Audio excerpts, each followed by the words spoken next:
ଆଦର୍ଶଙ୍କ ପାଖକୁ ମାୟା କଲ୍ କରିଥିବେ। ତାପରେ ଆଦର୍ଶ କଲ୍ କାଟିଦେବେ।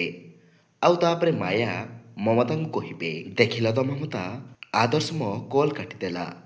ଆଉ ତାପରେ ପୁଣି ମାୟା ଆଉ ଥରେ କଲ୍ କରିବେ। ତାପରେ ଆଦର୍ଶ ପୁଣି କଲ୍ କାଟିଦେବେ। ଆଉ ମାୟାଙ୍କ ନମ୍ବର ବ୍ଲକ୍ କରିଦେବେ। ତାପରେ ଆଦର୍ଶ ନିଜକୁ ନିଜେ କହିବେ, ଯଦି ମୁଁ ତୁମ ପୁଅ ନୁହେଁ ତାହେଲେ ବାର ବାର କାହିଁକି କଲ୍ କରୁଛ, କାହିଁକି? ଆଉ ତାପରେ ମାୟା ଆଉ ଥରେ କଲ୍ କଲାବେଳକୁ ତାଙ୍କ ନମ୍ବର ବ୍ଲକ୍ ହୋଇଯାଇଥିବ। ତାପରେ ମାୟା ମମତାଙ୍କୁ କହିବେ, ମମତା ତୁମେ ଟିକେ କଲ୍ କର, ତୁମ କଲ୍ ସେ ନିହାତି ରିସିଭ୍ କରିବ। ତାପରେ ମମତା କଲ୍ କରିବେ।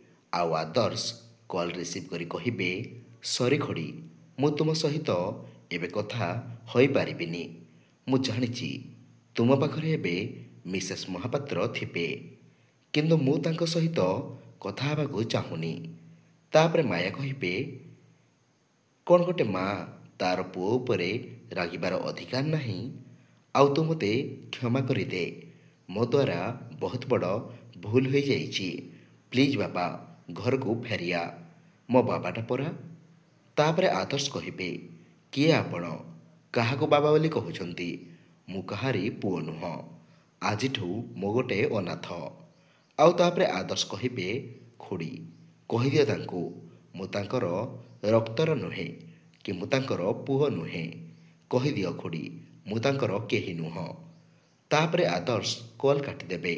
ତ ସାଙ୍ଗମାନେ, କ'ଣ ମାୟା ଆଉ ଆଦର୍ଶ ପୁଣି ଏକାଠି ହୋଇପାରିବେ କି ନାହିଁ? ଆପଣମାନେ କମେଣ୍ଟ କରି ଜଣାଇବେ।